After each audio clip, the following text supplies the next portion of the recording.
Rabbiin namatti hin qabiin dhala abaarsaa tawaata akka hin beeyne waa'ee jaarsaa wanni isin hojjettuu fi wanni isin dubbattu waan nama aarsaa addaan bahuun isillee bara abaarsa otoo aarrahuu hin gahin aarrii matatti nama magarsa sirritti na dhaggeeffadhu dhaamsa tokkoon sii dabarsa haadha ilaali intala fuudhii duraan dabarsan dhaamsa akkas jechuun kun waan kitaabarra jiruu miti qara'amee mammaaksa Oromooti hayyuututti ga'e itti qoratame dhalaa waa maqaa balleessitee dhalaan akkasii kan jalloome hundaa miti beeki takka takka jira kan barame jalloo wajjin jiraachuun hin barbaachisu yoo ta'e malee jaarsa manaame lama fuudhuun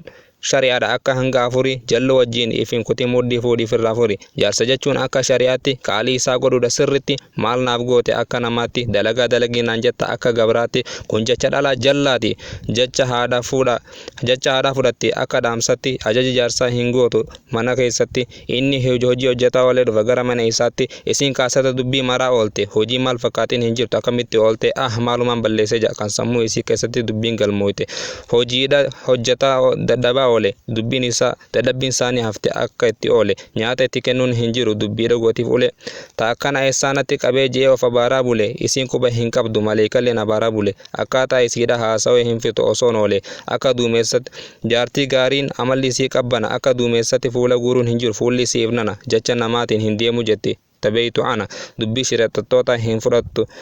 fudhattu nan tarkaanfachiisu jetti ana magan taakkana sitti haa qabu siif yaana qaraniiftu jiru tan uumtu jaalala furtuu jaalala haasofni isii damma walala